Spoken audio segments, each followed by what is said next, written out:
Posso? Não. Já me estou a rir.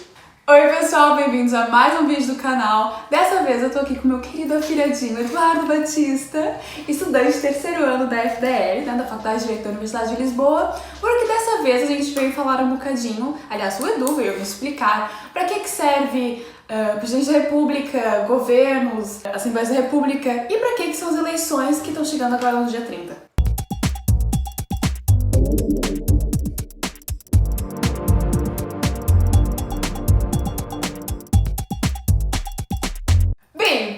Edu, obrigada por ter aceitado o convite. Obrigado. O meu pequeno crânio, lindo afilhado, futuro assistente da FDL. Talvez, quem sabe. Sei que você é mais de privado do que de público. Mas estamos aqui. Mas é quem é crânio, arrasa em qualquer lugar, não é qualquer coisa. Bem, pra quem tá vendo esse vídeo e tá aqui no canal pela primeira vez, seja muito bem-vindo. Se você não sabe ainda o que é o Política para Totós, é uma série que eu criei aqui no canal justamente pra quem não percebe muito de política, o que é completamente normal, porque é um tema muito complexo. E, enfim, trazendo então aqui vários vídeos que tentam descomplicar um bocadinho. O primeiro vídeo foi com a Beni, com a Luísa, e sobre conceitos. O segundo vídeo foi com o Joões, a falar um bocadinho sobre os partidos portugueses. E agora, então, vamos falar sobre as instituições democráticas com o Edu. Sim, essencialmente, e o vídeo ficará interessante porque, mesmo para quem não percebe tanto de política ou não gosta, porque às vezes não gostar de política é uma coisa que uma pessoa não gosta de dizer que não gosta porque é tão essencial para a vida de uma pessoa, mas acima de tudo, a primeira abordagem à política é perceber o seu impacto jurídico, digamos assim, portanto a forma como se relaciona a sociedade, a organização da sociedade e a política, que é depois talvez o campo mais de quem é que ganha ou quem é que perde as eleições. Não, mas independentemente de quem ganha, que isso tem na nossa vida, sim, não é? Sim. Essencialmente, mais do que quem é que ganha ou quem é que perde, é perceber como é que as coisas funcionam, independentemente de quem lá esteja. Exato. Gosto de relembrar sempre que este é um canal apartidário também, portanto, se vocês por acaso queiram contribuir aqui com uma ideia ou diferente ou que complemente o que for dito aqui no vídeo, deixem nos comentários, fiquem à vontade. Sempre de uma maneira civilizada, por favor, muito obrigada. E pronto, Edu, para começar, eu queria perguntar então quais são os tipos de democracias que existem e, por sua vez, qual que é o tipo de democracia que temos cá em Portugal. Ok. Existem fundamentalmente 5 tipos de democracia, algumas com mais expressão do que outras, até porque, portanto, isto é de uma... Todos estes conceitos de democracia têm uma origem histórica que lhes são associados, não se preocupem que não vos vou amassar com isso, mas, portanto, a normal evolução das sociedades, do mundo contemporâneo, leva a que certas posições adotadas no passado não sejam já execuíveis ou tão execuíveis quanto na altura o eram.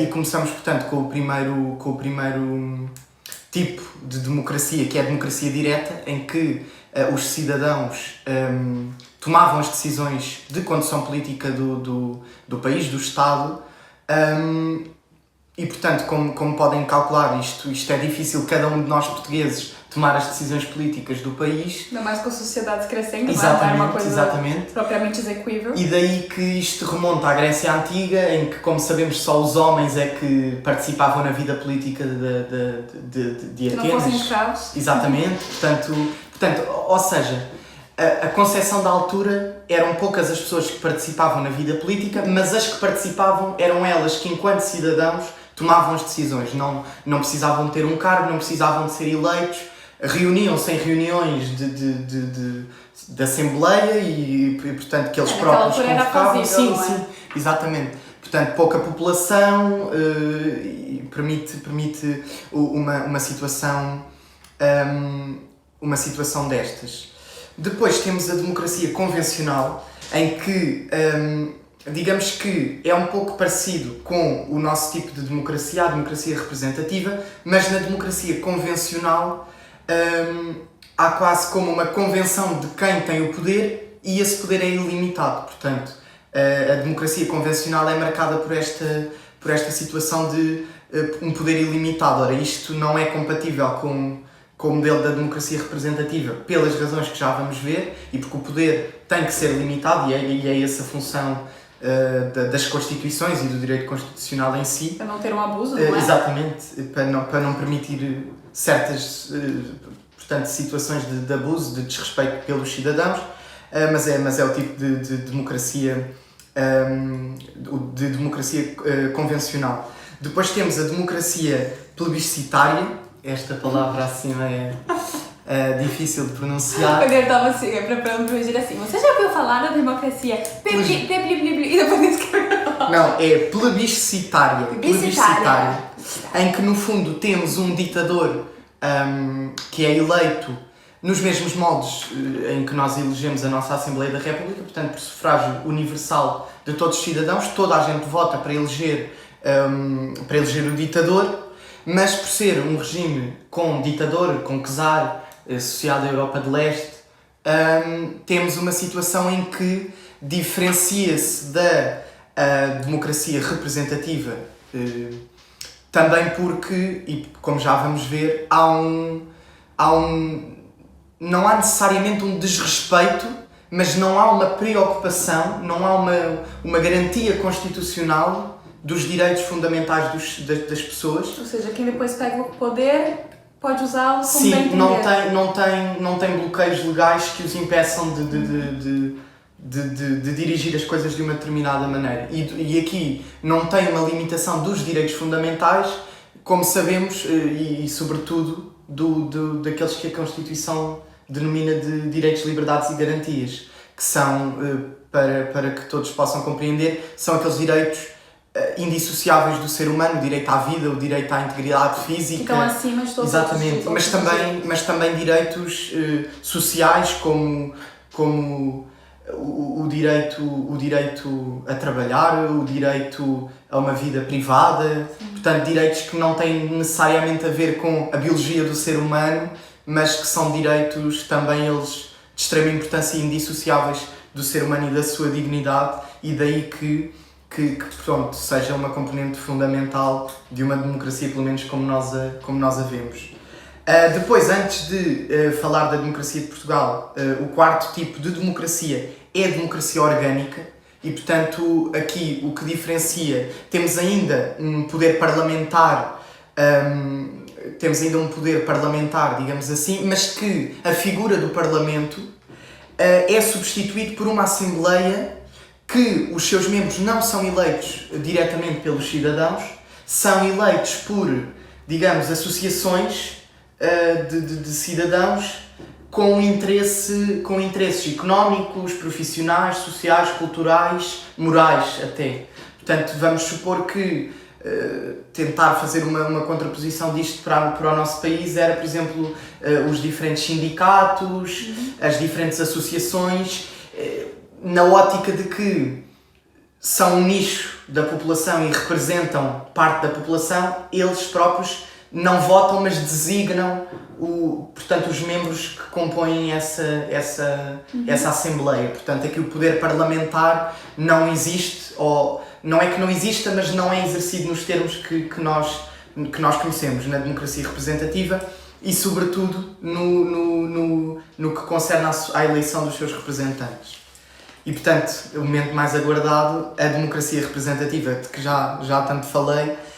Portanto, a democracia representativa é um tipo de democracia organizada, portanto, com uma organização própria, uma organização estrutural e funcional dos poderes, do poder político concretamente, e da sua relação com as pessoas, com o povo. Portanto, surge aqui aquela vertente fundamental da democracia representativa. Aqui não tem a ver com a Assembleia da República é a representação dos cidadãos, é verdade que o é, mas quando falamos em tipos de democracia não estamos só a falar de como é que o Parlamento, como é que o poder se constitui. Estamos a falar também das garantias dos cidadãos, estamos a falar de quais são, acima de tudo, eu acho que sim, os limites, sobretudo os limites, até onde é que o poder pode ir.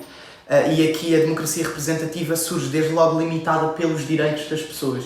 Portanto, Desde logo, a democracia representativa tem uma série de características fundamentais, nomeadamente, e dada esta importância com os cidadãos, as decisões públicas, portanto as decisões tomadas pelo poder político, estão desde logo sujeitas à divulgação para escrutínio por parte dos cidadãos. Transparência, não é? Exatamente. Portanto, transparência e tudo o que advém do facto de eu vou tomar uma decisão que pode vir a ser escrutinada. Portanto, da transparência que tem que existir, o próprio poder tem que ser imparcial, porque sabe que se não for, os cidadãos vão sabê-lo, e portanto isto tudo com consequências depois no plano político. Também a fiscalização, não é? Sim, exatamente. Portanto, aqui a ideia, acho que fiscalização é uma boa palavra, fiscalização por parte dos cidadãos. Depois o princípio da representação, portanto, os membros que compõem a Assembleia da República são escolhidos por nós, através do sufrágio universal, portanto, representam, digamos assim, os cidadãos, e daí a composição da Assembleia da República, depois em função também do número de habitantes das cidades e do tamanho e importância das cidades.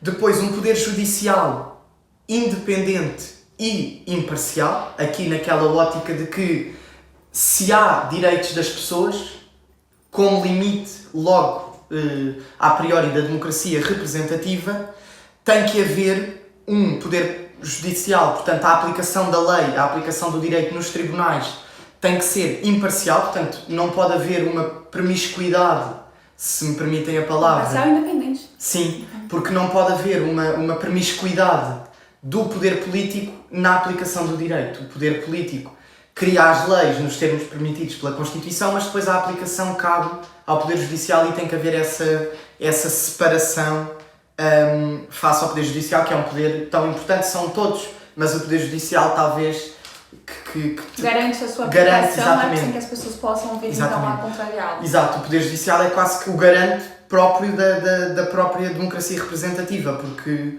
ok, a democracia representativa... É para falar, olha, se não cumprir, vai ter essas consequências. Exatamente. Até porque do Poder Judicial também se retirou o Tribunal Constitucional, que é o tribunal que acaba por não só fiscalizar a legalidade à luz dos parâmetros constitucionais das leis emanadas tanto pelo Governo como pela Assembleia da República, e depois é o Presidente, é o Tribunal Constitucional que acaba por fiscalizar quer a criação de partidos políticos. Portanto, o Tribunal Constitucional aqui é importantíssimo na limitação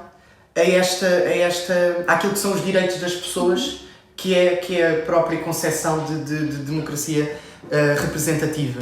Depois, finalmente, e como já referi, reiterar a importância da igualdade de todos perante a lei, do princípio da igualdade e, portanto, dos direitos fundamentais, dos direitos, liberdades e garantias dos cidadãos. E, portanto, estas são as características que mais importantes da democracia representativa, que é a democracia que está implantada, não é, em Portugal. Sim, que se verifica em Portugal.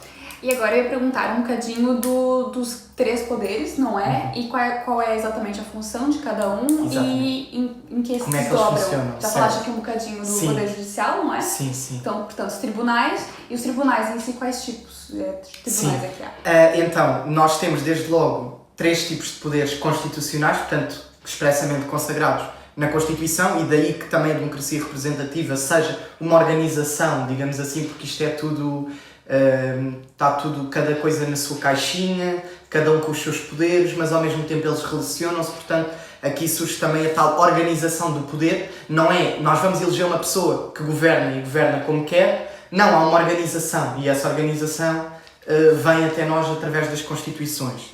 E a nossa Constituição de 1976 consagra desde logo 3 tipos de poderes. Portanto, temos um poder legislativo, temos um poder judicial e temos um poder executivo político, que fundamentalmente o que é que fazem cada um deles? O poder legislativo, na sua maioria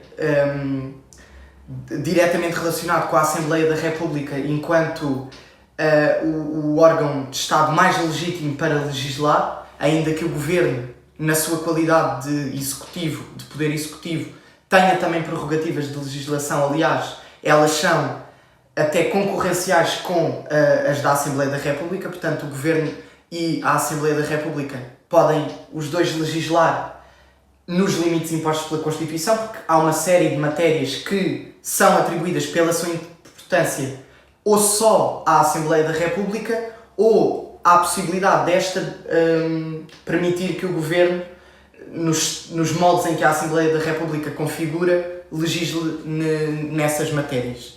E, portanto, aqui o Poder Legislativo associado à Assembleia da República, depois o Poder Executivo... Que, no fundo, é criar leis, não é? Criar as regras Sim, ou alterá-las. sim. Exatamente, Poder Legislativo, legislar, trocado por miúdos. Depois o Poder Executivo é a condução política do país, a condução da vida, do dia-a-dia, chamemos-lhe assim, do país, feita em regra pelo Governo, enquanto órgão superior da administração pública. Portanto, aqui a administração pública como os organismos que compõem o poder público, portanto, associações públicas, o próprio governo, que pertence tudo isto ao Estado português, portanto, as escolas, os hospitais públicos. Portanto, como é que todas estas estruturas se organizam? A partir do órgão superior da administração pública é o Governo e, portanto, o Governo acaba por fazer essa condução do país e, portanto, também, lá está, o poder depois legislativo é para a criação de leis ou de decretos-leis, como conhecemos. O Poder Executivo, na sua vertente, também permite a criação de decretos-leis, como já falei, que é legislativo, mas depois muito associado ao direito administrativo e àquilo que nós vemos muitas vezes no dia-a-dia, as portarias, as diretivas, os regulamentos. Portanto, se tivermos que explicar isto, vamos pôr a situação em dois planos. Temos a Assembleia da República, ou o Governo, na qualidade de poder legislativo, que criam as leis, e depois temos um Governo como órgão superior da administração pública, que vai controlar, desde logo, toda a administração pública que está abaixo dele, e vai legislar, não pela via da lei, mas pela via do regulamento, para executar as leis. Portanto, as leis são gerais e abstratas, os regulamentos, também o sendo, vão mais ao concreto, vão mais... especificar para cada situação. Exatamente, vão até especificar. Até porque tem a hierarquia das leis em que umas são mais potentes que outras. Exatamente. Portanto, aqui precisamente o regulamento a ter que se subordinar à lei, mas a querer executar, digamos assim, a lei. Finalmente, o Poder Judicial, que acho que também já referi, que tem a sua importância extrema e que é, efetivamente, o controle não só da legalidade do próprio Governo, da própria Assembleia da República, mas também a aplicação corrente, digamos assim, do dia-a-dia do direito. Portanto, na ótica de quais são os tribunais que existem, temos tribunais, portanto, administrativos, que vão dirimir os litígios a nível da administração pública. Portanto, quando um particular, um cidadão comum, contacta com um hospital público ou contacta com uma escola pública e tem de certa forma um problema jurídico para resolver. Depois os tribunais fiscais, a nível da matéria fiscal e de impostos, portanto tentando aqui pôr a coisa numa forma mais perceptível. Depois temos, portanto, tribunais judiciais, que são os tribunais que no ramo do direito civil, portanto, do particular com particular ou particular com uma entidade coletiva, mas de direito privado, que precisa dirimir conflitos, ou porque o meu vizinho construiu uma chaminé para eu não ter vista para o estádio do Benfica, ou porque, portanto, qualquer coisa... conflitos com a gente. Exatamente. Portanto, conflitos a nível do direito privado. Depois o Tribunal Constitucional, espero não me estar a esquecer de nenhum tribunal, mas, portanto, o Poder Judicial vai ser a aplicação de direito, a fiscalização da constitucionalidade dos atos ou das omissões, portanto, isto com muito mais expressão a nível do poder político. O poder político não está só obrigado a agir, tem também prerrogativas de omissão, portanto, por um lado tem em certas situações o dever de não se abster, ou seja, tem que agir, porque tem que garantir certos direitos às pessoas, e, portanto, tem que criar formas de chegar às pessoas, mas também de omissões. Portanto, se o governo não age, ou casos em que o governo tem mesmo o dever de omissão porque os direitos das pessoas impõem-se que o governo não se imiscue na vida das pessoas, não interfira quando não tem que interferir. E penso que seja isso para esta pergunta. Enfim, então, a gente falou da Assembleia da República, falamos do governo, falamos dos tribunais, e falta aqui uma outra, então, figura muito importante no nosso dia a dia, que seria, portanto, o presidente. Pelo que eu pergunto, o que é isso do semi-presidencialismo que temos em Portugal? Exato. Bom, desde logo dizer que esta questão do semi-presidencialismo coloca-se na problemática dos sistemas de governo. Portanto, não estamos já na questão da democracia, estamos depois na questão de como é que se organiza o poder em termos do governo. E, portanto, é uma matéria super extensa e, portanto, não vale a pena estar aqui a referir todos os sistemas de governo. Tentar clarificar de forma clara o que é isto do semipresidencialismo. E se calhar eu começava por explicar de forma muito breve as outras duas figuras, ou as figuras mais comuns, digamos assim, que mais facilmente conhecemos, porque o semipresidencialismo pode-se dizer que é um meio termo entre o sistema presidencialista e o sistema parlamentar. No sistema parlamentar há a preponderância do Parlamento. Podemos olhar, por exemplo... A Assembleia da República é que manda. Exatamente. Portanto, vamos pensar, por exemplo, num direito inglês. Portanto... Tem uma monarquia que está sujeita à vontade do Parlamento. Exatamente, mas o Parlamento é o órgão... O Parlamento está acima de tudo e de todos. O Parlamento está acima da lei. Portanto, o Parlamento é a figura máxima do governo do Estado. Enquanto que no sistema presidencialista, o Presidente consagra em si, tem em seu poder uma série de prerrogativas de controle e de governo. Portanto, a figura do Presidente é a figura de... Sim, e é ele que, por exemplo, vejamos o exemplo dos Estados Unidos. É o Presidente... Brasil. Sim, é o Presidente, a figura superior, e é o Presidente que decide, é o Presidente que executa, é o Presidente que... Portanto, a figura máxima do Estado é o Presidente.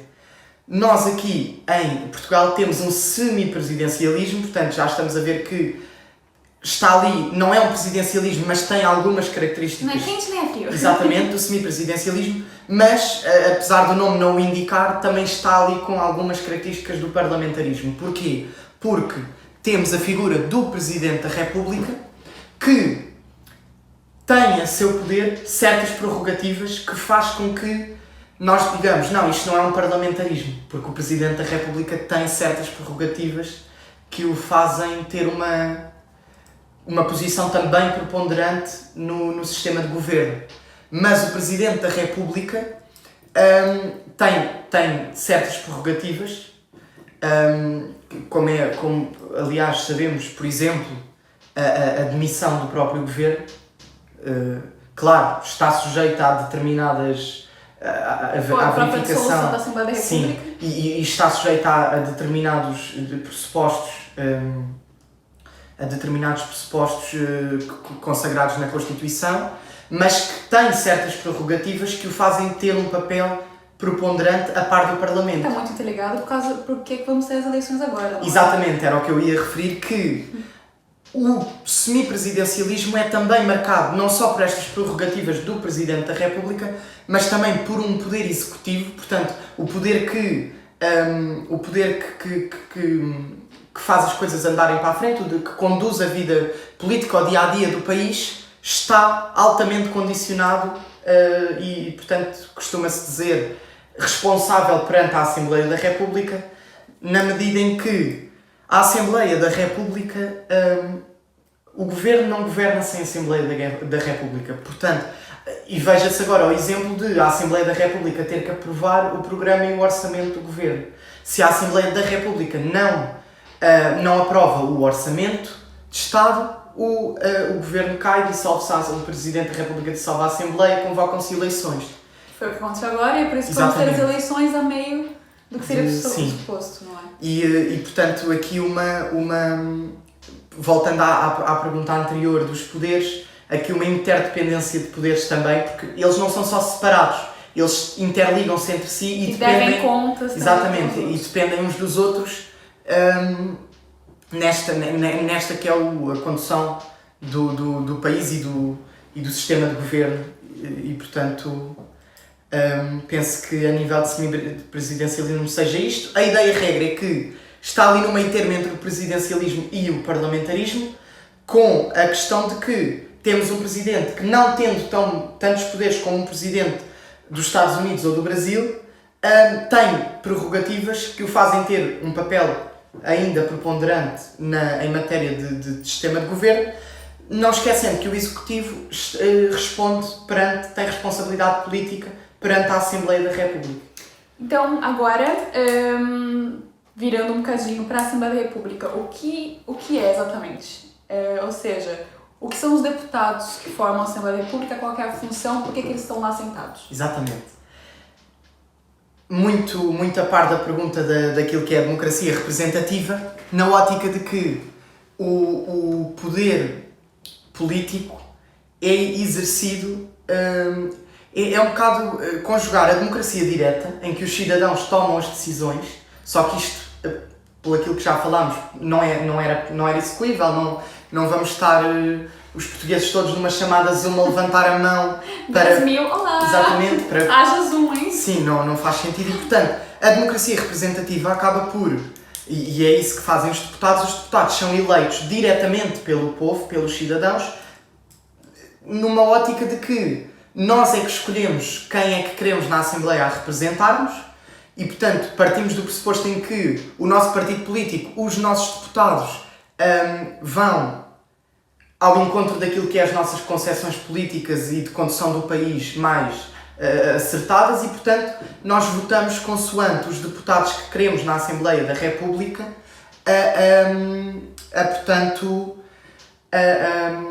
a decidir, a conduzir a vida política do país. Aqui com uma ressalva fundamental de extrema importância que esta pergunta tem.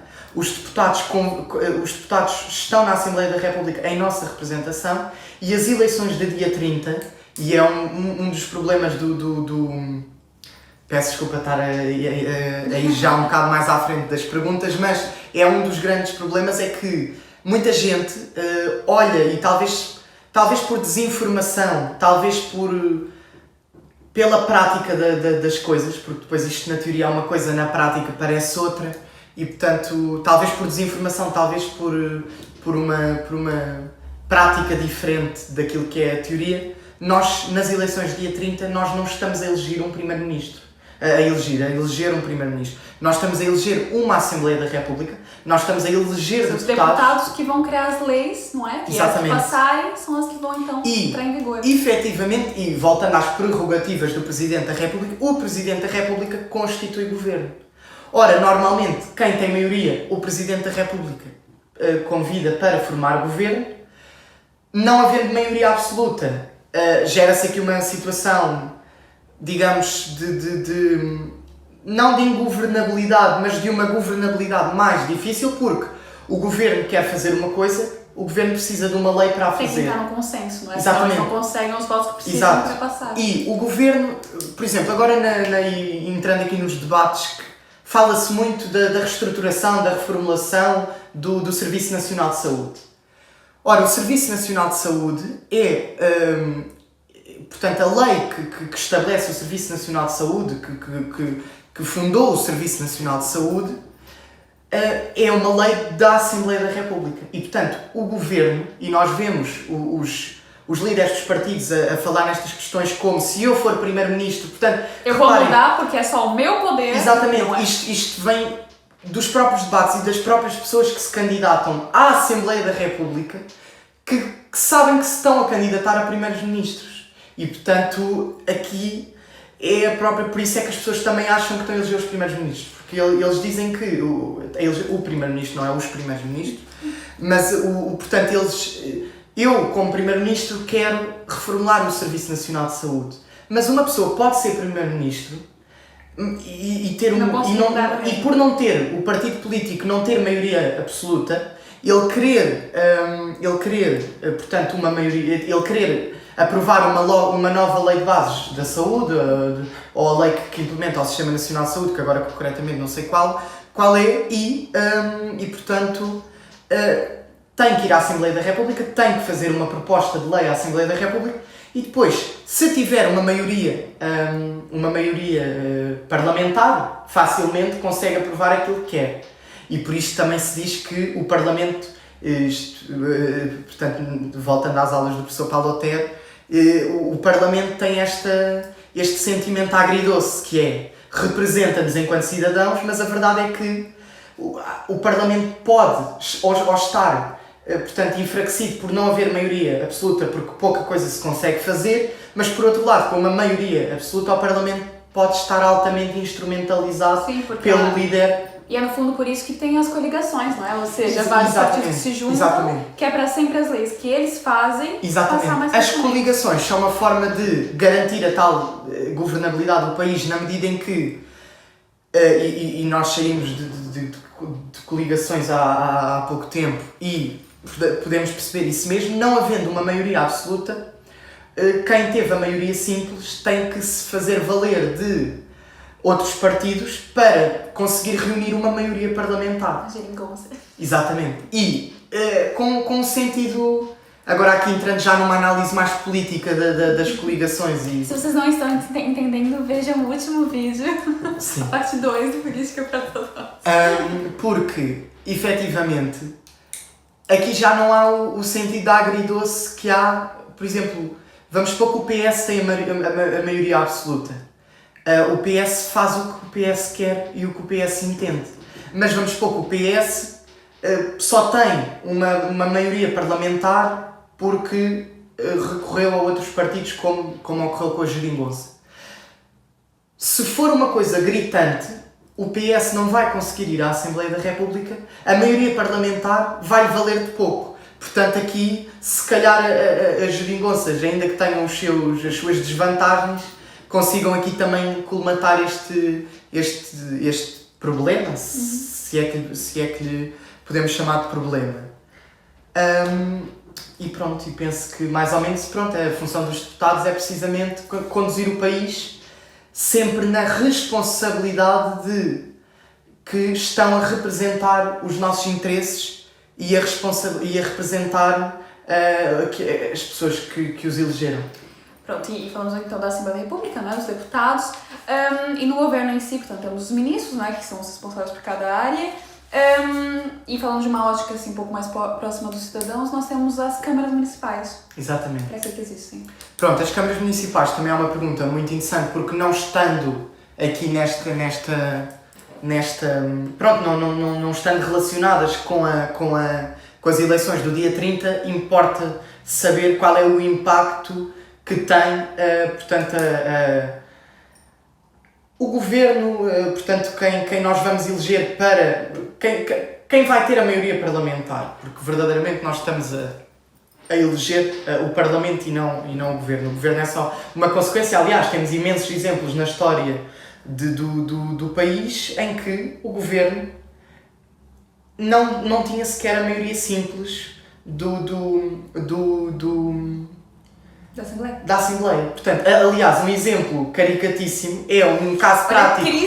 É um caso prático que nós fazemos sempre em Direito Constitucional na faculdade, que é: pode o Presidente da República nomear... Estamos aqui a falar e eu estou a lembrar, por exemplo, estamos a falar das leis da Assembleia da República do Governo, e eu estava assim, eu lembro a estudar lá não sei quantas vezes a Constituição, TB primeiro ano. Sim, completamente. Mas aquilo que é curioso é que, portanto, perdi. Um caso prático, não. Isso! Pronto, isso. E portanto, esse caso prático que é de escola, portanto aparece sempre no primeiro ano, é perante este resultado eleitoral, o Presidente da República convida a mulher para formar governo. E a verdade é que a Constituição consagra que o Presidente da República é responsável por nomear o governo, tendo em conta os resultados eleitorais. Portanto, não, nada diz que o Presidente da República tem que convidar o governo, portanto, o partido com maioria absoluta, nem o partido com maioria simples. Portanto, na maioria absoluta, facilmente se resulta da letra da lei que se tem que ter em conta os resultados eleitorais e se o Parlamento é maioritário... Por isso que o Costa quer tanto uma maioria exatamente, absoluta. Não? Mas vamos supor que há maioria simples de António Costa. E, portanto, primeira coisa, que isto é quase um costume, portanto, uma prática reiterada com convicção de obrigação, que o Presidente da República, aquilo que vai fazer é imediatamente convidar portanto, o partido mais votado a formar governo com outro, para poder chegar a esta maioria parlamentar. Mas, portanto, o Presidente da República pode dizer, por exemplo, tendo em conta os resultados eleitorais e que ninguém tem uma maioria expressiva, eu vou nomear para Primeiro-Ministro um fulano tal e nomeia quem ele bem entender. Portanto, esta situação, ainda que caricata, não está constitucionalmente vedada pela lei, pela Constituição. Portanto, a importância precisamente destas situações. Agora, portanto, as câmaras, e voltando aqui à pergunta, as câmaras são também uma forma de condução política da sociedade. E as câmaras municipais têm um objetivo, ou têm um fundamento muito interessante, que é, dado o desenvolvimento das sociedades e, portanto, entrando nas sociedades modernas, contemporâneas, pensar no Estado, no governo, como conduzir um país que Portugal até é pequeno, e mesmo assim tem estas necessidades, vamos imaginar um país maior, tem a necessidade de ter centros de poder difundidos pelo território. Porquê? Porque quem melhor do que as pessoas próximas de uma localidade, de um cidadão, para representar os seus interesses. Das necessidades. Exatamente. Portanto, em Lisboa é fundamental e é do interesse dos lisboetas a construção de um parque. Portanto, a Câmara Municipal providencia... Ciclovias, polêmico. Ciclovia. Diligencia na construção do parque ou da ciclovia. Portanto, aqui as câmaras municipais vêm consagrar aquilo que é um princípio também fundamental, que é o princípio da descentralização do poder. Ou seja, o poder deve ser descentralizado numa acessão de satisfazer da melhor forma as necessidades da população. E a população ela própria é descentralizada. Portanto, a população, o país não é Lisboa e Porto. E mesmo que seja Lisboa e Porto, o governo está em Lisboa. Portanto, é preciso uma Câmara Municipal no Porto. E mesmo o governo estando em Lisboa, é preciso... todo o resto dos países, não é? E mesmo o governo estando em Lisboa, é preciso uma Câmara de Lisboa, porque o governo não só está preocupado com Lisboa, está preocupado com o país, está preocupado com o que se passa fora do país. Portanto, as câmaras vêm portanto, têm este fundamento que é interessantíssimo e que faz todo o sentido. E em que é que o governo e as câmaras se relacionam? Como nós sabemos, estão altamente relacionados. Mas na estrutura administrativa portuguesa, as câmaras municipais têm uma determinada independência do governo. O governo, enquanto pessoa coletiva do Estado, não tem poder. Por exemplo, vamos pensar numa escola pública. Uma escola pública, o governo manda, por assim dizer, na escola. O governo faz os programas, o governo faz os exames, portanto, o governo tem poder, o chamado poder de direção, pode dar ordens que têm que ser acatadas. Que seria o Ministério da Educação, não é? Exatamente, portanto, porque depois na lógica da lei orgânica do governo, depois o Primeiro-Ministro organiza ali as coisas como entender. Às vezes temos matérias que eu gosto de chamar as matérias viajantes, que ora estão no Ministro da Administração Interna, ora estão no Ministro da Presidência. Portanto, há esta liberdade, esta flexibilidade. Alguém tem que cuidar daquilo. Exatamente, mas alguém tem que tratar dessas matérias. E, precisamente, aqui o Ministro da Educação conduz as escolas públicas, a educação nacional, Porquê? Porque... No fundo, essas matérias mais gerais. Exatamente, e porque as escolas não têm esta autonomia. As câmaras municipais, e até lá está, pela limitação de que falamos, e porque, como nós vamos supor que o governo maioritário PS, portanto, tem poder de direção sobre uma câmara que é PSD. Vamos pensar que a câmara PSD significa o quê? Que a maior parte dos eleitores nas eleições autárquicas determinaram que o partido que serve melhor os seus interesses é o PSD.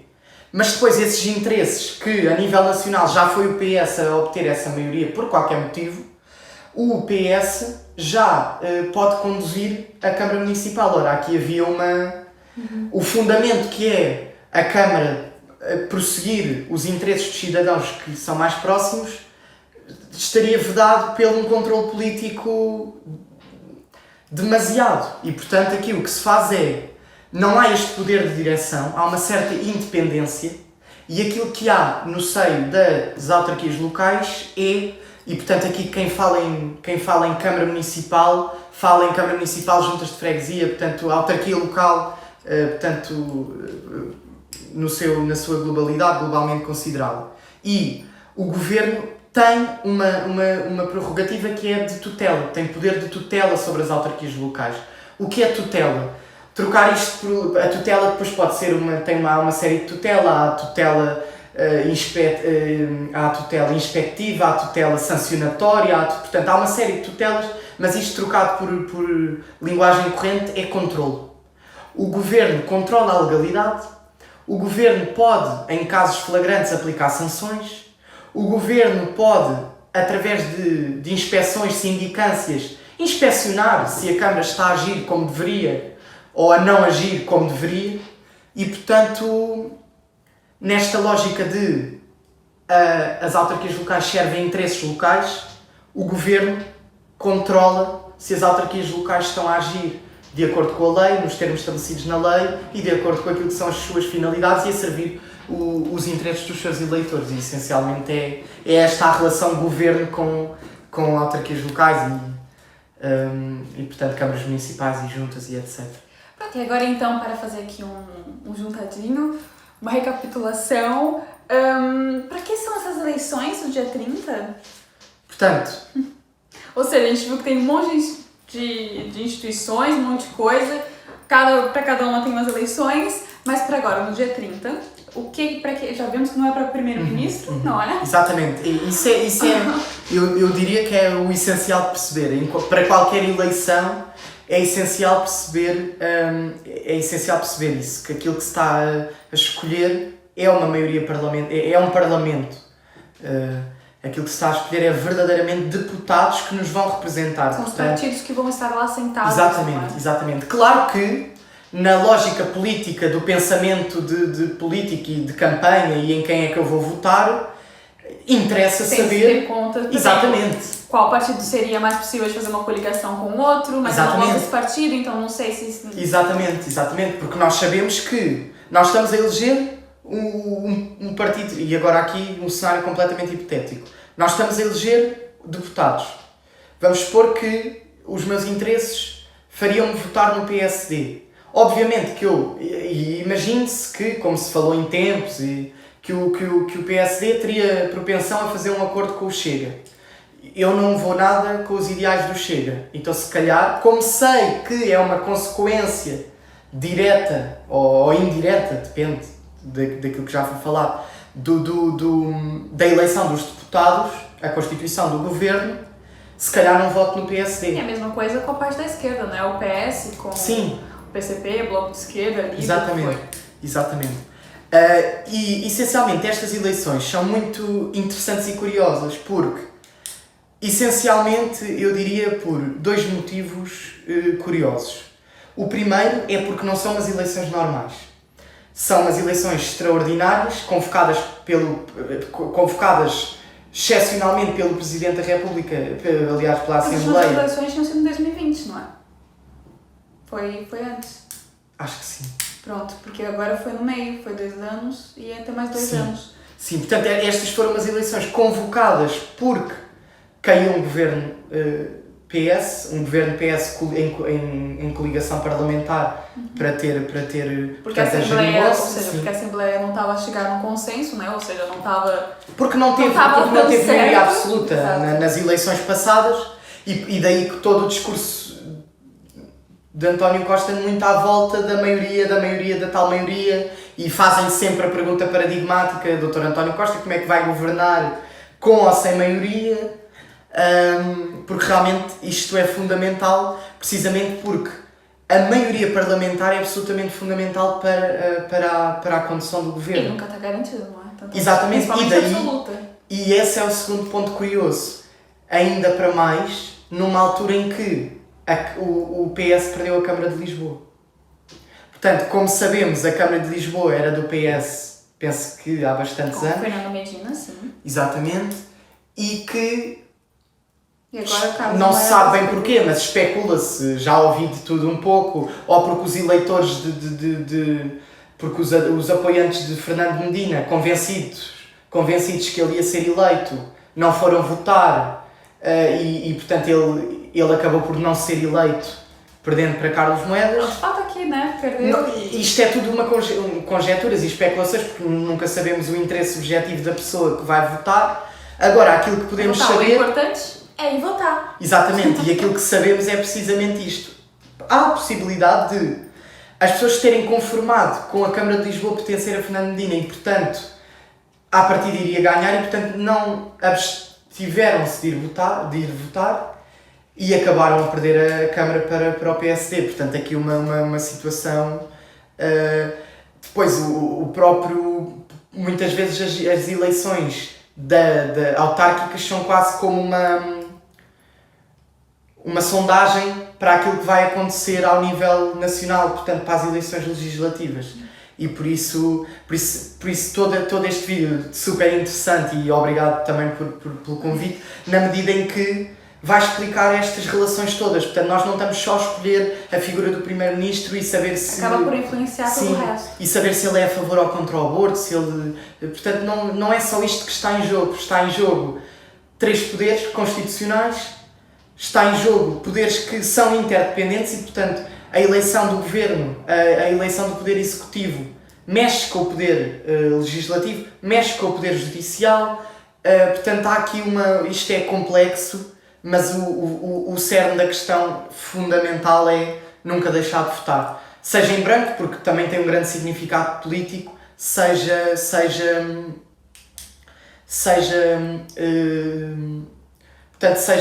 de um voto esclarecido e informado num determinado partido. Agora, como é que as pessoas conseguem se informar normalmente? Tem programas no site de cada partido, certo? Sim, o paradigmático é os programas. Os debates também? Os programas, os debates são essenciais, não só para... Porque muitas vezes os debates também são uma forma deles venderem o peixe, que faz parte. E agora também 25 minutos não há... Exatamente. Grande, não se consegue ir a fundo a muitas questões. Exatamente. E é sempre... Eu tenho uma opinião dos debates, um bocado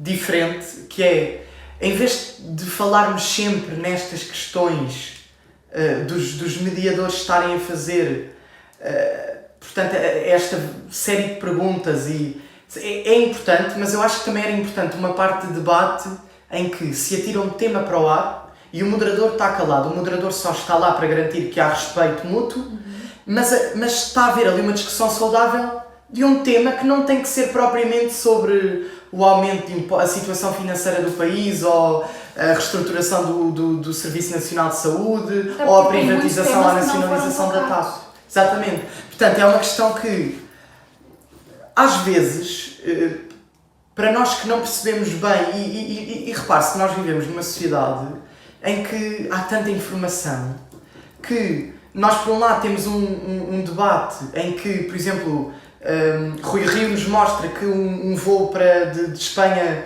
já não sei para onde, é mais barato e fazendo escala em Lisboa, para nós é caríssimo. E quer dizer, como é que nós ficamos assim, quer dizer, o que é isto? Realmente choca. Mas depois temos António Costa a dizer que a TAP até gera receitas, mas depois temos comentadores a dizer que a TAP é um buraco negro, um buraco sem fundo. E, portanto, o eleitor vai pensar, mas eu vou votar no quê? Eu vou votar pela privatização, pela nacionalização, eu vou votar... E aí que entra uma componente essencial, que às vezes os debates não permitem, porque não fogem deste modelo, que é... A crítica, o background, não é? Conhecer as pessoas que estamos a eleger, conhecer talvez de um ponto de vista mais personalista. Tentar perceber a personalidade, tentar perceber se gosta de cães ou de gatos... Portanto, é esse tipo de coisas que eu acho que também era importante, sobretudo porque, lá está, temos pessoas que não são interessadas por política, mas essas pessoas têm que votar na mesma.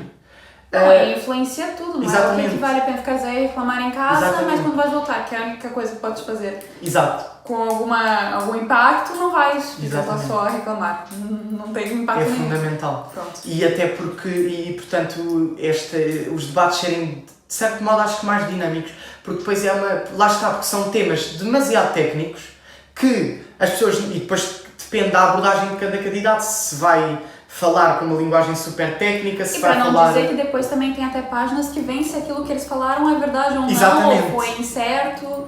Pronto. Portanto, há tanta informação e tanto desconhecimento. Eu, por exemplo, não conheço nada de finanças e sem prejuízo de ter dispensado finanças públicas o ano passado, não sei nada de finanças públicas, portanto, estar a ouvi-los debater finanças públicas, pronto, sou um burro a olhar para um palácio, e, portanto, nesta perspectiva, mesmo quem está desse lado e que não se identifica ou não percebe tanto política, há coisas que nós da política não percebemos pelo simples facto de que não é nossa área ou que não... Sim. Portanto, estar a ouvi-los a discutir finanças e... Então é importante também tentar perceber melhor os temas, não é? Exatamente. Tentar perceber também, por exemplo, se um político fez uma coisa em algum certo momento, por que aquilo foi feito. Ver comentários. Principalmente agora durante a pandemia, teve coisas que, pronto, partidos que mudaram, mas foi por causa da situação em si. Exatamente. Há uma série ver os comentários, mas depois os comentários também têm aquela coisa... Tendenciosos, os próprios comentadores votam, os próprios comentadores são adeptos de um partido ou até filiados no partido e, portanto, é aquela coisa. Nós, numa sociedade em que a informação é muita, nós temos que ter uma grande capacidade de filtragem. E foi muito também por isso que eu fiz esses vídeos, não é? Para vocês também começarem. Porque a política é muito complexa e cada pessoa tem a sua opinião. Por isso que é importante a gente tentar se informar o máximo possível e ver quanto mais opiniões diferentes melhor, justamente para a gente começar a criar a nossa, ter um espírito crítico e, por exemplo, se fala de um certo assunto, de um determinado momento, a gente conseguir ver quais foram as variantes que tiveram ali envolvidas e pronto, e ver tudo isso. Também queria então, aqui, para se vocês estiverem mais interessados também, não é? Em se informarem bem antes de irem votar. Por exemplo, tem um Instagram do Eu Voto, em que colocam lá todos os debates, que horas vai ser, entre quais partidos, em qual canal. Um Instagram do 230, que também já teve aqui um vídeo no canal, que inclusive fazem entrevista a todos os deputados da Assembleia. Lá está, deixa-me só interromper aquela questão de conhecer as pessoas. Porque nas entrevistas que o Francisco faz, ele acaba por arrancar das pessoas aquilo que elas são, aquilo que é as origens, aquilo que é... E isso é tão interessante, conhecer o outro lado da vida política, porque nós não somos sempre iguais no plano profissional e no plano pessoal, e a verdade é que isto é o plano profissional. E que influencia, claro. Exatamente, e que influencia, porque a tomada de decisão é influenciada pelo tipo de pessoa que somos, pelas nossas crenças e ideologias. E essas são influenciadas pelas nossas raízes, pelas nossas origens. Portanto, recomendo também vivamente a visualização para quem se queira interessar mais e quem... E eles também normalmente também fazem coisas diferentes. Por exemplo, agora eles vão fazer um direto, se não me engano, com os partidos, para que quem esteja em casa consiga fazer perguntas, lá tá, coisa que não é possível nos programas, né, na televisão. E pronto, e por exemplo, até os próprios jornais, os canais, eles fazem, depois dos debates, geralmente, para já tem eles fazem meio que a rever, não é? A falar o que eles disseram, como é que foi, os comentadores, no fundo. Uhum. E depois, também tem muitos lugares, né, Instagrams, etc., que fazem, então, mostram o que eles falaram, se era verdade ou não, se era uma coisa indecisa, se era falso, verdadeiro. E nunca esquecer a maravilhosa série de política para totós aqui do canal da Beleza. Sim, por favor. Vai estar na descrição. E é Obrigado, eu espero que tenha sido de certo modo esclarecedor e não maçador, sobretudo. A gente tentou colocar aqui numa linguagem mais fácil, se bem que são vários temas, não é? É muita coisa a saber. Mas qualquer coisa podem ver mais uma vez ou duas, fiquem à vontade. Obrigada por terem assistido. Todos os outros vídeos vão estar aqui na descrição e informações. Qualquer coisa que vocês queiram, deixem também nos comentários. Um beijinho e até o próximo vídeo. Vai ter que correr. Ai, que horror. Safei.